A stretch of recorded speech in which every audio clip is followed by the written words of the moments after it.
tutorial.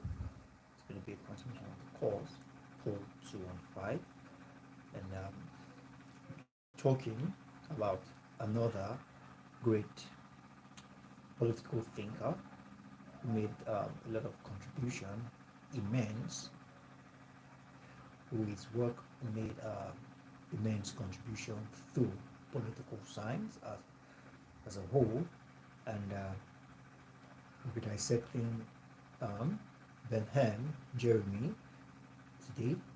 With this being said, let's get straight into it. I want to apologize for not having class yesterday.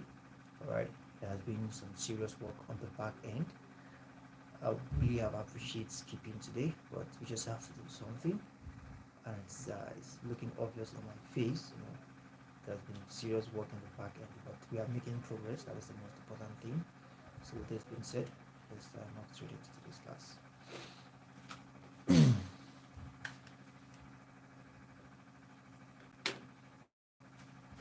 Okay, so we have POL215, and we're dissecting Jeremy,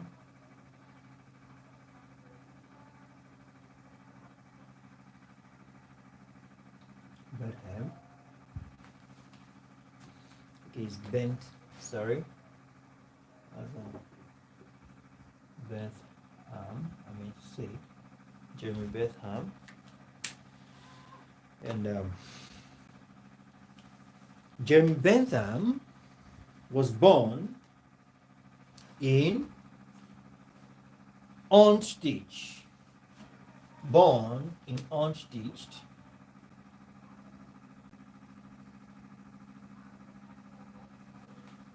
All right, that's right out. OUN. That's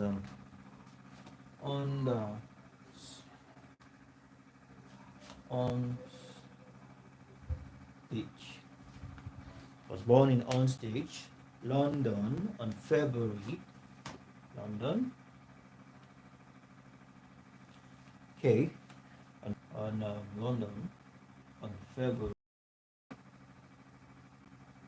Okay, on February 15, 1748. Okay, now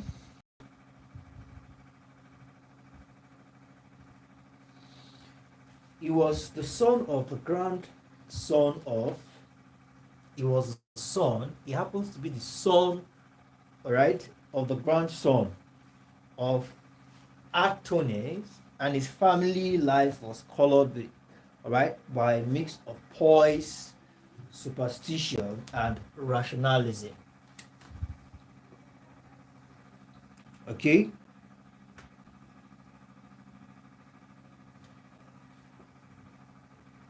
his early family life, all right, was mixed by some piles, right? Piles, superstition, and some rationalism. All right, enlightenment, rationalism,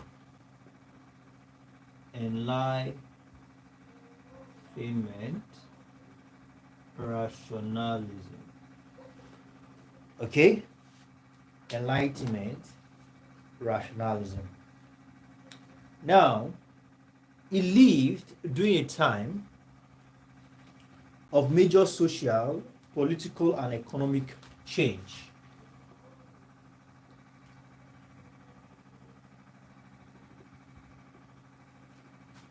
A time of major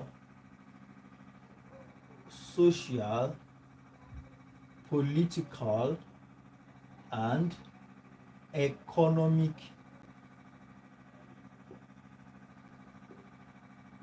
change. Okay,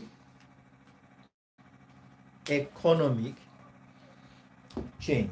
In 1760, Benthem, all right, Benthem entered Queen's College, Oxford, and upon his graduation in 1764, he studied law, all right, at Lincoln, all right, at Lincoln's Inn.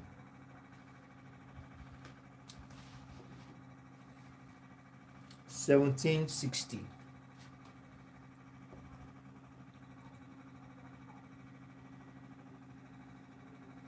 And 1764.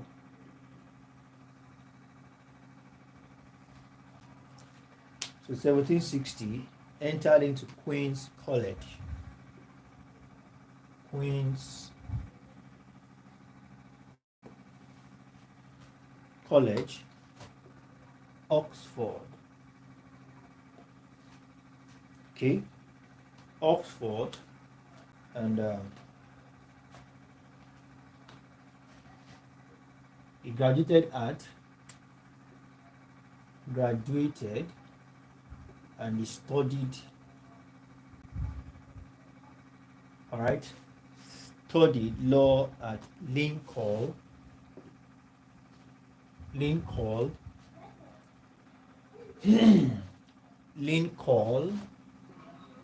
Inn. Okay, so we have that is that. Though qualified to practice law, he never did. Okay, he studied law, was qualified, but he never practiced it. So we have that is that. Instead of practicing, instead of being a law practitioner, all right, instead of that, he devoted most of his life to writing on matters of legal reforms. Okay,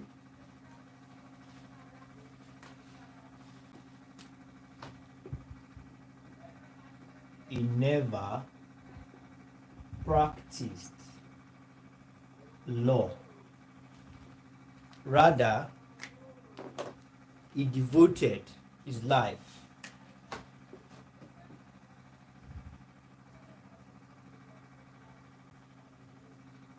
all right,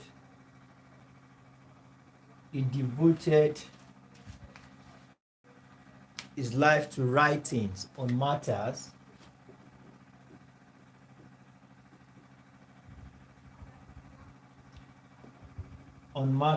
of legal reform, LR. All right, legal reform. You know, when we say legal reform, we're talking about improving upon laws that has been. Okay, maybe there are loopholes or something, or maybe you feel it's one-sided, it's not properly,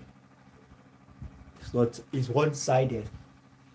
So a reform is just an improvement, development upon what has existed, has been existing. Okay, now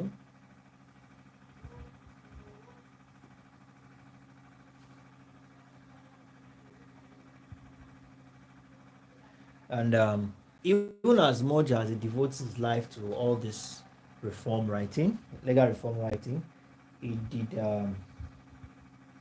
he made little effort in publishing most of his work.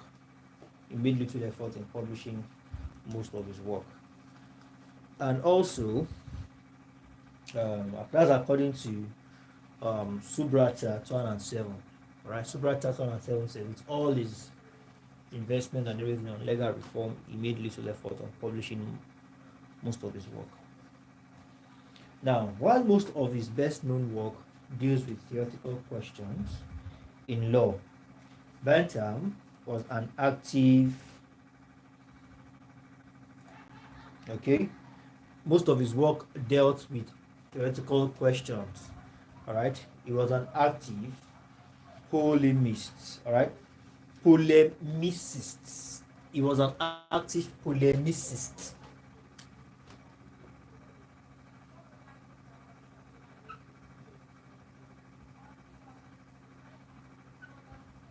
Use entrepreneurship of marker, writer. He was an active polemicist.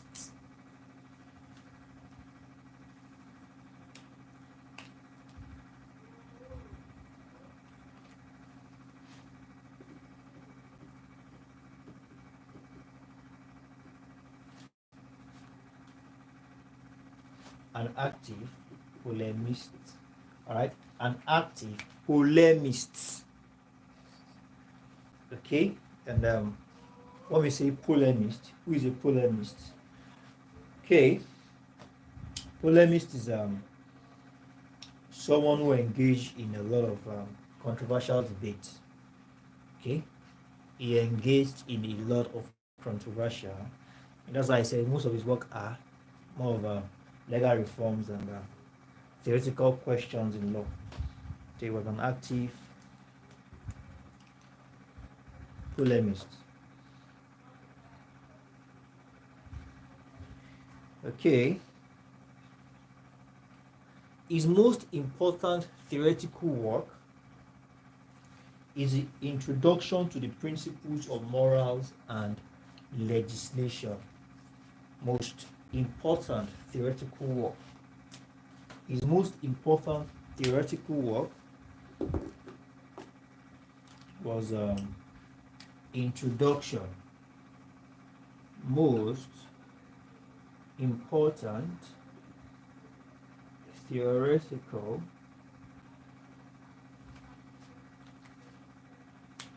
Most important theoretical work,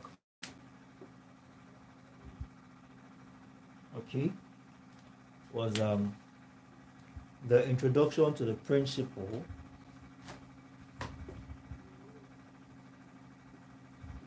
the intro to the principle. All right, the introduction to the principles of morals and legislation. That's one of his most theoretical work, and this was written in 1789. 1789. I believe we can see that clearly. All right. So we have that is that. Now, by late 1790s, his theoretical work came to have more significant place in political reform. Okay, by late 1790s, Benthem political work now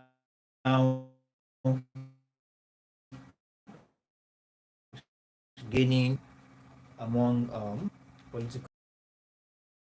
Benthem was made an honorary citizen of, let's take this down, let me read the board. Okay.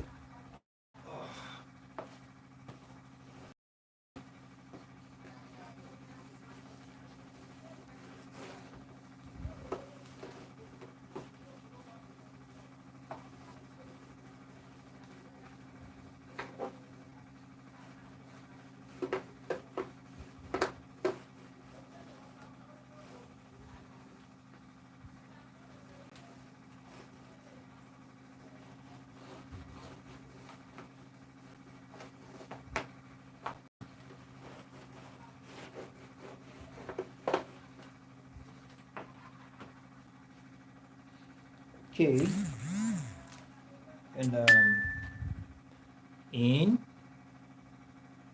1792,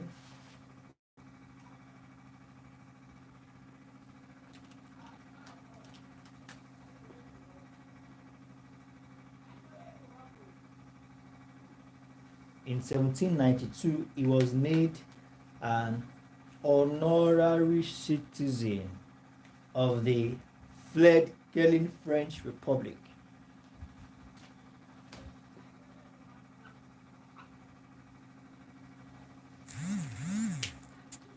He was made an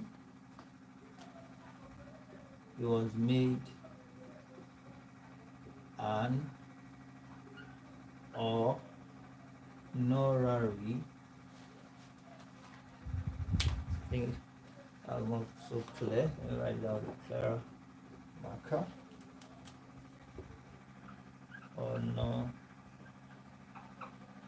Honorary citizen. All right. Was made an honorary citizen of. He was made an honorary citizen of the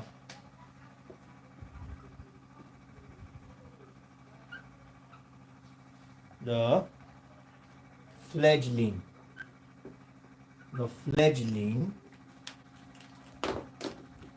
French Republic.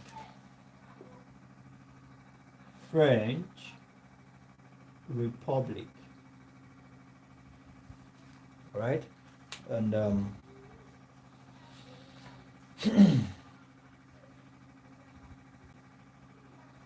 his theory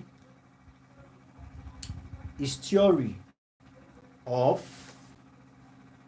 legislation. His theory of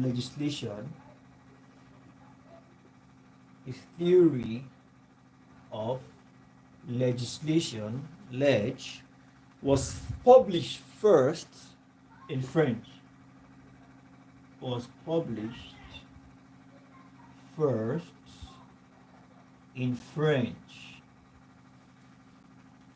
right, by his Swiss disciple, by Swiss disciple, I mean to say, Etienne Dormont. By his Swiss disciple. All right, his name, you guys read that thing, right?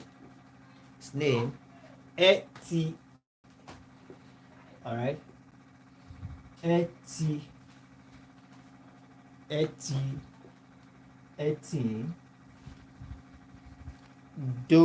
Dumont. All right, Etienne his translation was published first in French by Swiss disciple Etienne Dumont in 1802. In 1802. So we have that is that. Now, at his death in London, at his death in London on the June 1832, Benthem left literally tens of thousands of manuscripts. All right, tens of thousands. Wow, that's a lot. Died in 1832. Died in 1832. 1832. And that's June 6.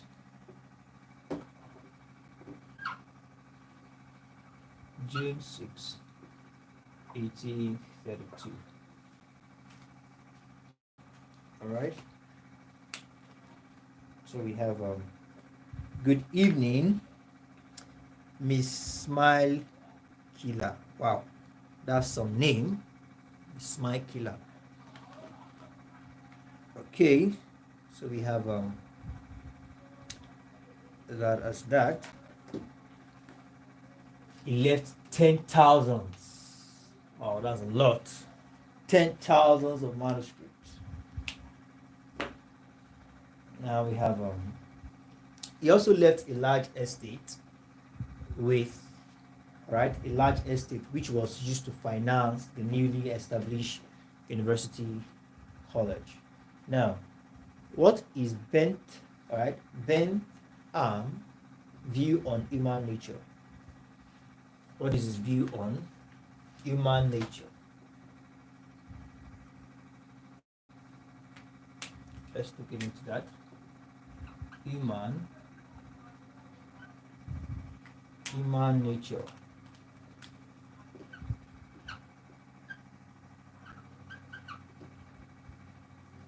Now, for Benthem, human behavior can be explained by reference to two primary motives.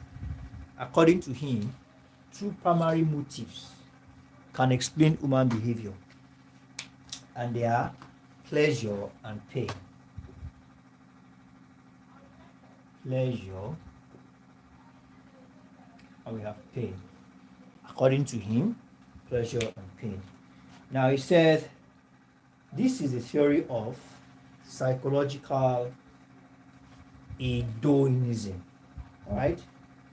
Now, according to him, he said, this is what we call psychological.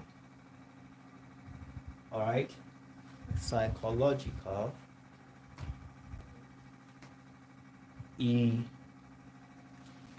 hedonism.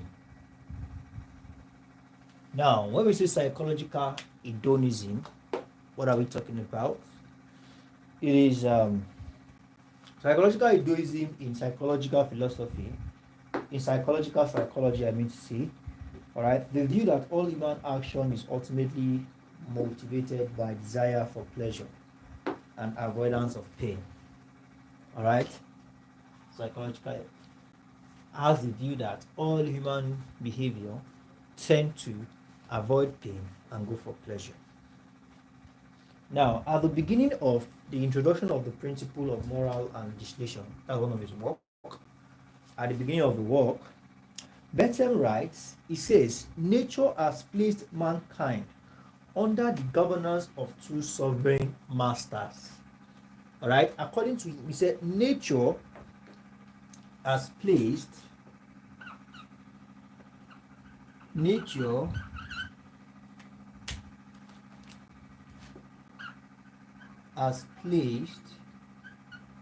man under.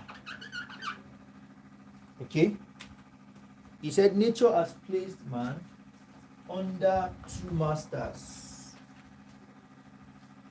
Nature has placed man under two masters, and under two masters, and these masters are says nature has placed man under two masters, and these masters are two sovereign masters.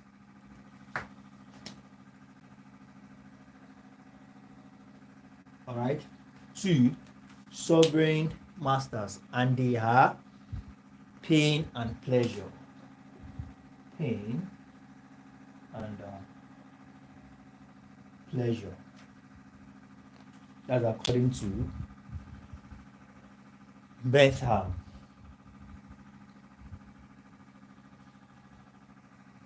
He said it is for them alone to point out what we ought to do, as well as determine what we shall do. So it depends on the kind of a personality the person is, whether he's always avoiding pain and going for pleasure, or less of pleasure and more of pain. So these are the two determinants, the two masters that determine what we shall do. Okay, they also determines one's good. They determine one's good, determine if a person is bad or good. So that is his view about the nature of man. All right, unlike others that say the nature of man brutish, wicked, solitary, and evil. Okay, so now we have that on that. Also, Bentham also made some contribution to moral philosophy. So let's see what he has to say. Now, according to Eli Halevi in 1904, Eli Halevi notes that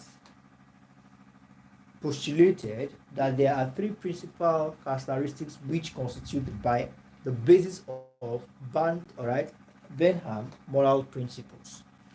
Permit me to use the board.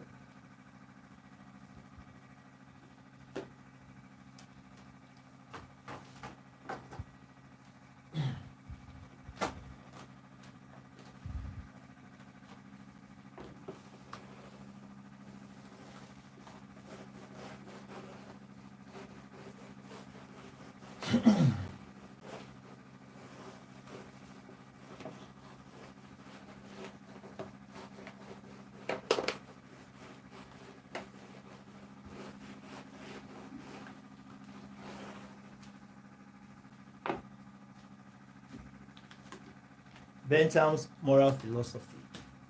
What he has to say about moral philosophy. So, according to what Ely said in 1904, said there are three basic principles according to Bentham moral philosophy: greatness, happiness, the principle of great happiness. 2, universal ego,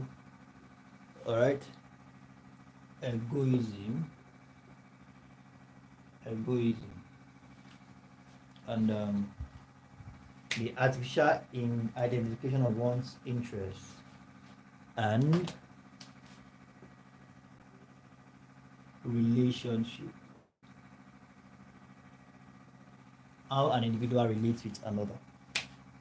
Now, he also said something about the principle of utility, and here the principle of utility presupposes that one man is worth just the same as another man. The principle of utility. Okay? Utility says one man is not better than another man. One man is worth just the same as another man. One man is worth just the same as another man.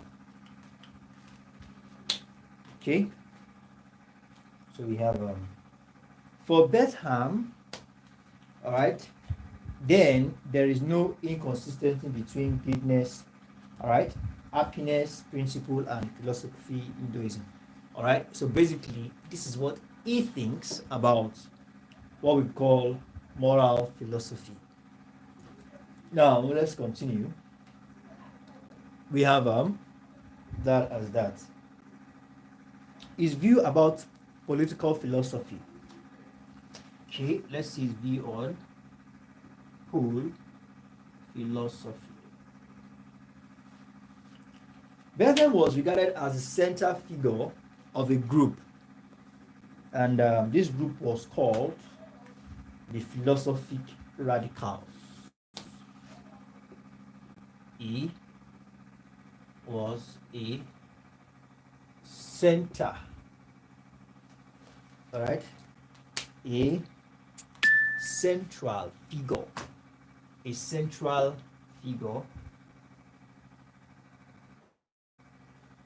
of a group called, this group was called Philosophic Radicals. I think I should put that with some other shade of marker. We have phi. That's all. Okay. We have them as philosophy radicals. All right. These are the group of philosophers that strongly believe in what they believe in. Okay, they hold on to whatever it is they believe in so much. All right. Now, many of social problems of late 18th and the 19th century in England were due to what we call the antiquated legal system. Don't forget that this is one thing he's fighting, and the economy by hereditary landed gentry opposed to modern capitalist institution, meaning that at that point the economy and everything was all right in the hand of the strong people. Now, Benthem is against that. Okay, he advocates rational revision of the legal system. Okay, that's one of his things. He advocates legal. He advocates, all right, for the rational revision of legal system. The rational revision of the legal system. Okay, if it was rational, it was fair enough, then I'm certain he wouldn't have advocated for a reform. Okay, now what is his perception about law? Okay, his perception, his view on law, all right, liberty and government. Now, don't forget I said it before now that his own is about great happiness, and the notion of liberty present in Bentham's accounts is what is now generally referred to as negative liberty.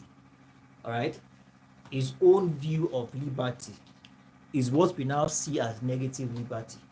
Now, let's explain what does that mean. According to Bentham, it says liberty is the absence of restraint. Okay, and negative liberty. Okay, now he said liberty is the absence of restraint.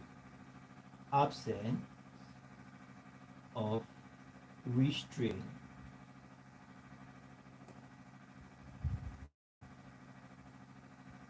Okay, but unfortunately, are we together? And so the extent one is not hindered by others. One has liberty and is free. He holds that liberty is good, that even though it is not something that is fundamentally, all right, fundamental value, it reflects the greatness happiness principle.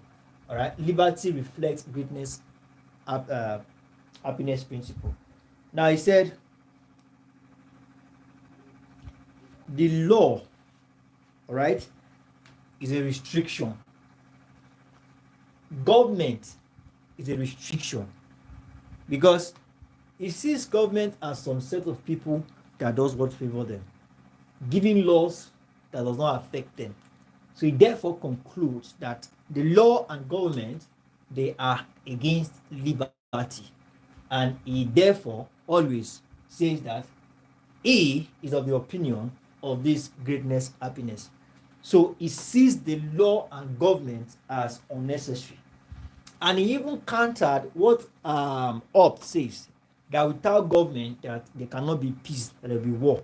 He said even before then, even before civilization, that people has been living, all right, and they have been living in peace and harmony. All right, so that's his view on law.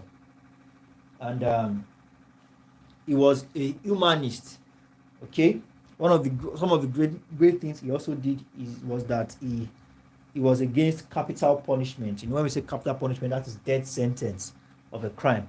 He was against capital punishment, and he also championed, all right, the humane treatment of slaves. Slaves were treated, all right, as not human beings. So he also championed the humane treatment of slaves and animals. They should be treated like human beings, not, all right, something else.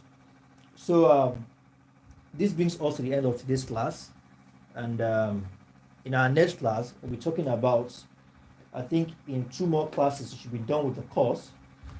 In our next class we're talking about Edmund Burke. All right, Edmund Burke. Thank you very much, everyone. I believe we have been able to gain a thing or two into this class.